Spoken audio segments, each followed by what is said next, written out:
Hello students, good morning. स्वागत है आपका आपके अपने प्रशिक्षण क्लासेस के इस ऑनलाइन प्लेटफॉर्म पर। साथियों, कैसे हो आप सभी लोग? उम्मीद है आप सब लोग अच्छे होंगे, स्वस्थ होंगे और अपनी तैयारी को एकदम अच्छे से कर रहे होंगे। साथियों, आप सब लोग जानते हैं कि जो स्टैटिक जीके का पोर्शन है आजकल सारे एग्जामों में बहुत ज़्यादा इंपॉर्टेंट हो गया है। तो मैं आपको छोटे छोटे वीडियो के माध्यम से सारा स्टैटिक जीके का जो पोर्शन होता है वो आपको सारा कवर करा रहा हूँ, जिसमें मैंने आपको इंडेक्सेस सारे करा दिए हैं, जो वॉर एक्सरसाइज होते हैं वो सारे करा दिए हैं। आज जो हम टॉपिक पर चर्चा करने वाले हैं, आज है हमारा टॉपिक नोबेल प्राइज़, कि नोबेल प्राइज़ किस किस क्षेत्र में दिए जाते हैं और 2024 में जो नोबेल प्राइज़ थे किस किस को दिए गए थे। आपको पता है कि सारे एग्जामों में नोबेल प्राइज़ से क्वेश्चन आता है कि कौन से क्षेत्र में किस व्यक्ति को नोबेल प्राइज़ मिला, कितने क्षेत्रों में नोबेल प्राइज़ दिया जाता है। तो यही आज डिस्कस करने वाले हैं। तो आप ध्यान से देखते रहिए और अपनी कॉपी पर ये सारे जो नोबेल प्राइज़ हैं उनको नोट करते रहिए। चलिए देखते हैं नोबेल प्राइज़ को किस किस व्यक्ति को ये नोबेल प्राइज़ मिले हैं 2024 में। आपकी सभी प्रतियोगी परीक्षाओं के लिए ये बहुत ज़्यादा इम्पोर्टेंट है, तो आप बस ध्यान से देखते रहिए और इनको बार बार याद करते रहिए। तो देखते हैं स्टार्टिंग में हम देखेंगे नोबेल प्राइज़ का इतिहास। क्या देखेंगे? नोबेल प्राइज़ का इतिहास, की नोबेल प्राइज़ का क्या इतिहास रहा है, कब से नोबेल प्राइज़ देना स्टार्ट हुआ था। तो देखते हैं कि नोबेल प्राइज़ की शुरुआत होती है।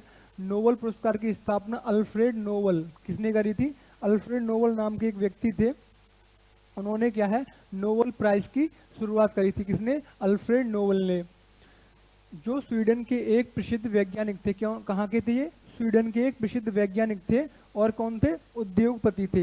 वैज्ञानिक के साथ साथ एक क्या है, बिजनेसमैन थे, उद्योगपति थे। इन्होंने आविष्कारक, रसायन और उद्योगपति थे। वैज्ञानिक, आविष्कारक, यानी कौन कौन थे ये? वैज्ञानिक थे, आविष्कारक थे और उद्योगपति थे। इन्होंने क्या किसका आविष्कार किया था? तो डायनामाइड, इन्होंने डायनामाइड का आविष्कार किया था। डायनामाइड एक विस्फोटक पदार्थ है जिन्होंने इसका आविष्कार किया था। अपनी वसीयत में उन्होंने अपने धन का एक बड़ा हिस्सा कोष के रूप में रखने का आदेश दिया, जिसे हर वर्ष उन लोगों को सम्मानित किया जाए जिन्होंने मानवता के लिए उत्कृष्ट कार्य किया है। यानी कि जो एक व्यक्ति थे, उद्योगपति थे, इन्होंने एक अपने उद्योग का एक बहुत बड़ा हिस्सा इस अलग कोष में रख दिया कि जो भी व्यक्ति पूरे विश्व में मानवता के लिए जो अच्छा काम करेगा उसके लिए उसको उसमें से क्या है कुछ प्राइज दिया जाएगा, कुछ पैसा दिया जाएगा, कुछ अवार्ड के रूप में दिया जाएगा। तो जो अवार्ड के रूप में दिया जाता है वही होता है नोबेल प्राइज। तो उसी अवार्ड से क्या है वो प्राइज दिया जाता है। आगे देखते हैं, आगे बात करते हैं कि पहली बार जो पुरस्कार कब दिया गया था। जो नोबेल प्राइज है पहली बार ये कब दिया गया था, तो ये एक बार देख लेते हैं। तो जो पहली बार है नोबेल प्राइज 1901 में दिया गया था। कब दिया था? नोबेल प्राइज 1901 में दिया था। इसके बाद जो है अल्फ्रेड नोबेल का एक बार देख लेते हैं कि जीवन क्या है, कब इनका जन्म हुआ, कहाँ इनका जन्म हुआ, कब मृत्यु हुई। तो एक बार ये सब भी जान लेते हैं। तो इनका जन्म हुआ था 21 अक्टूबर 1833 को। कब हुआ था? 21 अक्टूबर 1833 को। कहाँ हुआ था? स्टॉकहोम में। स्टॉकहोम कहाँ हुआ था? स्टॉकहोम, स्वीडन में। इसके बाद इनकी मृत्यु होती है 10 दिसंबर 1896 में। इनकी मृत्यु होती है 10 दिसंबर 1896 में। कहाँ पर? इटली में इनकी क्या है मृत्यु होती है। इन्होंने क्या है कुल 335 पेटेंट कराए थे। कितने पेटेंट कराए थे इन्होंने? 335 पेटेंट इन्होंने कुल कराए थे। इसके बाद आगे देख लेते हैं।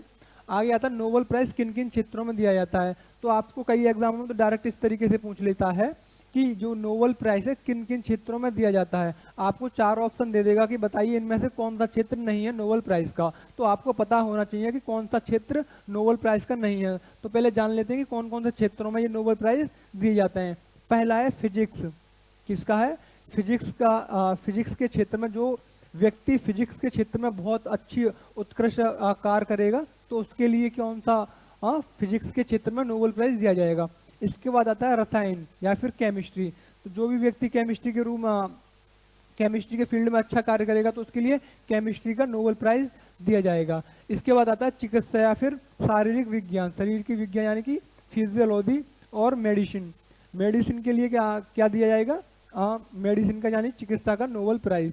इसके बाद आता है साहित्य का यानी लिटरेचर का, साहित्य में नोबेल प्राइज।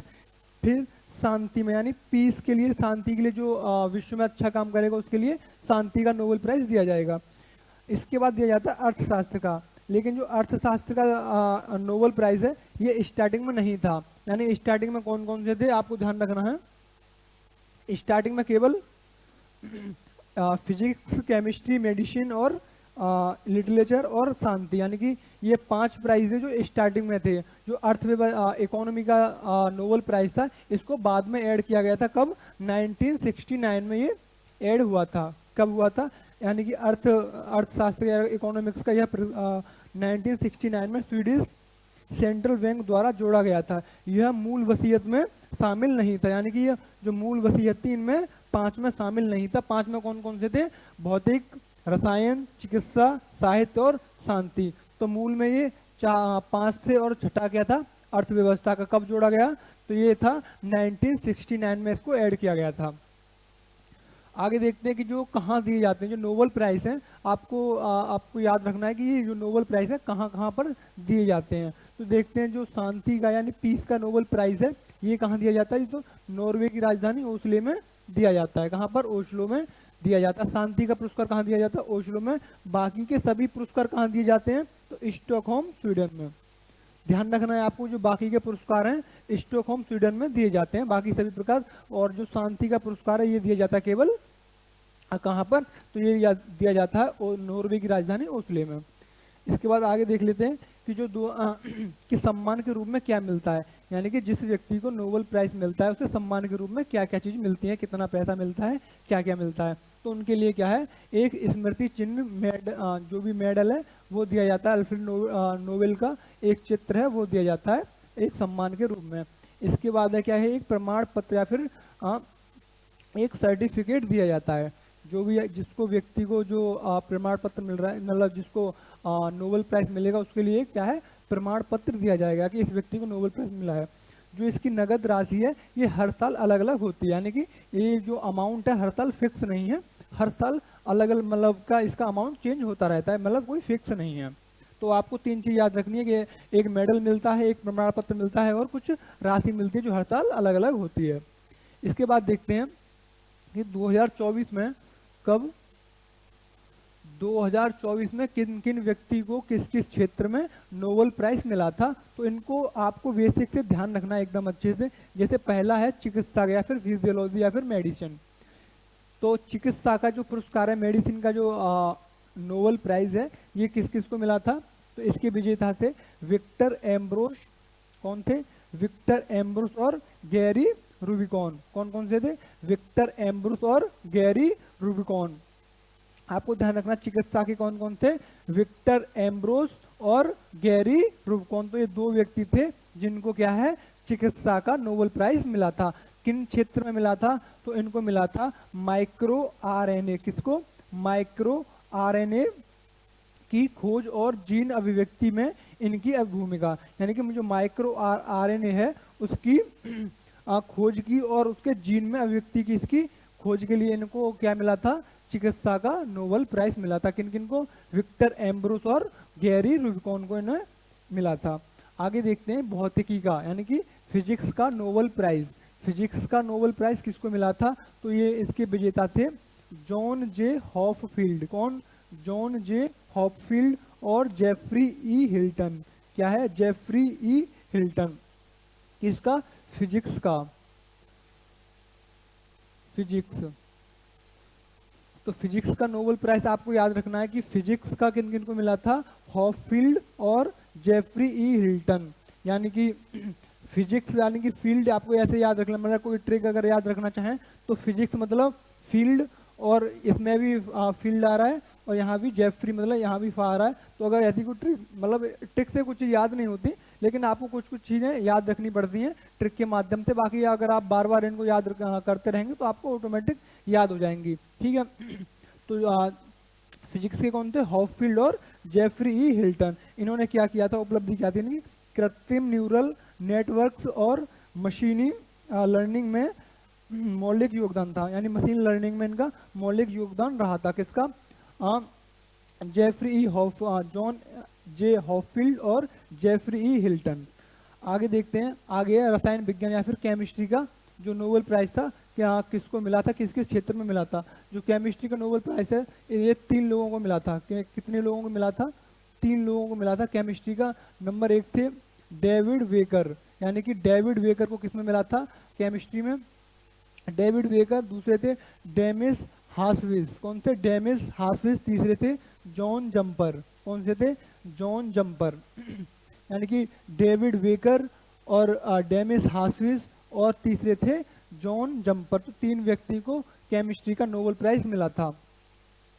इन्होंने क्या करा था कि प्रोटीन की संरचना की भविष्यवाणी और डिजाइन के कृत्रिम बुद्धिमत्ता का उपयोग किया था। यानी कि जो प्रोटीन है उसका एआई से आर्टिफिशियल इंटेलिजेंस के द्वारा इसका क्या है डिजाइन बनाई थी।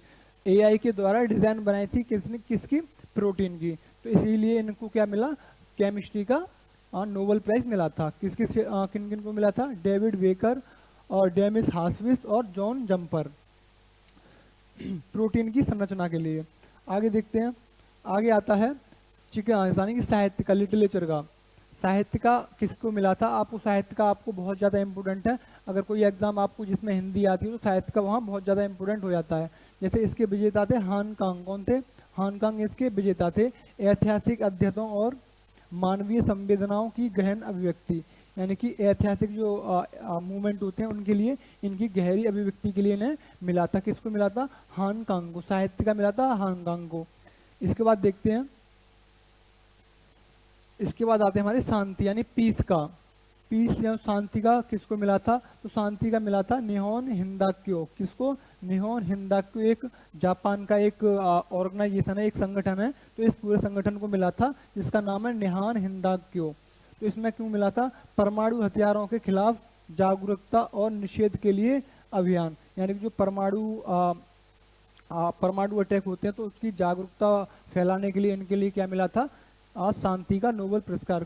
किसको मिला था? निहोन हिंदाक्यो एक क्या है? ऑर्गेनाइजेशन है, संगठन है। कहाँ का? जापान का। तो आगे कुछ और एडिशनल। इसके बाद आता है अर्थशास्त्र का, यानी कि इकोनॉमिक्स का। इकोनॉमिक्स का किसको मिला था? डेरोन एसमोग्लू, इसके बाद साइमन जॉनसन और एस.ए. रॉबिन्सन। यानी कि आपको याद रखना है एसमोग्लू, जॉनसन और रॉबिन्सन। ठीक है, 3 याद नाम है इसमें, एसमोग्लू, जॉनसन और रॉबिन्सन। इनको किस में क्षेत्र में मिला था? तो अर्थशास्त्र के क्षेत्र में इनको क्या मिला था? नोबेल प्राइज मिला था। कौन कौन थे? एसमोग्लू, जॉनसन और रॉबिन्सन। सामाजिक संस्थाओं और आर्थिक समृद्धि के लिए बीच संबंधों का अध्ययन। इसके बाद कुछ महत्वपूर्ण तथ्य देख लेते हैं कि जो इंडिया में सबसे पहले किसको मिला था? जो रविंद्रनाथ टैगोर। कौन थे? रविंद्रनाथ टैगोर नोबेल जीतने वाले पहले भारतीय व्यक्ति थे। इन्हें कब मिला था? 1913 में रविंद्रनाथ टैगोर को क्या मिला था? नोबेल प्राइज मिला था। इनकी एक किसके लिए मिला था? तो गीतांजलि के लिए मिला था। 1913 में मिला था। इनकी एक रचना थी, कौन सी? गीतांजलि। तो गीतांजलि के लिए इनके लिए क्या मिला था? नोबेल प्राइज मिला था। इसके बाद मिला था मदर टेरेसा। मदर टेरेसा को मिला था शांति के लिए 1979 में। कब मिला था? 1979 में। और अमर्त्य सेन। कौन? अमर्त्य सेन को मिला था अर्थशास्त्र में 1998 में। इन दोनों को मिला था। भारतीय मूल के नोबेल विजेता, यानी कि भारतीय मूल के नोबेल विजेता कौन कौन थे? एक तो थे मदर टेरेसा शांति के लिए 1979 में, और अमर्त्य सेन थे अर्थशास्त्र के 1998 में। इसके बाद आते हैं मलाला यूसुफजई, सबसे कम उम्र की नोबेल विजेता पाने वाली महिला थी। कौन? मलाला यूसुफजई। केवल 17 वर्ष की उम्र में इनके लिए क्या है? नोबेल प्राइज मिला था। अब तक 2024 में 1000 से अधिक लोगों को नोबेल प्राइज मिल चुके हैं, यानी कि 1000 से लोगों को ज़्यादा नोबेल प्राइज मिल चुके हैं। सबसे कम उम्र का नोबेल प्राइज पाने वाले कौन थे? वो थी मलाला यूसुफजई। केवल उनकी 17 वर्ष थी। भारतीय व्यक्ति कौन थे जिन्हें सबसे पहले नोबेल प्राइज मिला था? वो थे रविंद्रनाथ टैगोर। कब मिला था? 1913 में। और किसके लिए मिला था? गीतांजलि के लिए मिला था। तो यही थे आपके नोबेल प्राइज से बनने वाले आज के मोस्ट इम्पोर्टेंट क्वेश्चन। तो बस आपको नोबेल प्राइज बार बार इस वीडियो को देखना है और ज़्यादा से ज़्यादा लोगों को शेयर करना, ताकि वो भी इस वीडियो का लाभ उठा पाएँ। जब तक आप इनको बार बार रटते रहिए, मैं आपके लिए बहुत ही शानदार आगे भी बहुत अच्छे वीडियो लाता रहूँगा। बस आप इनको ध्यान से देखते रहिए और पढ़ते रहिए। खुश रहिए। धन्यवाद।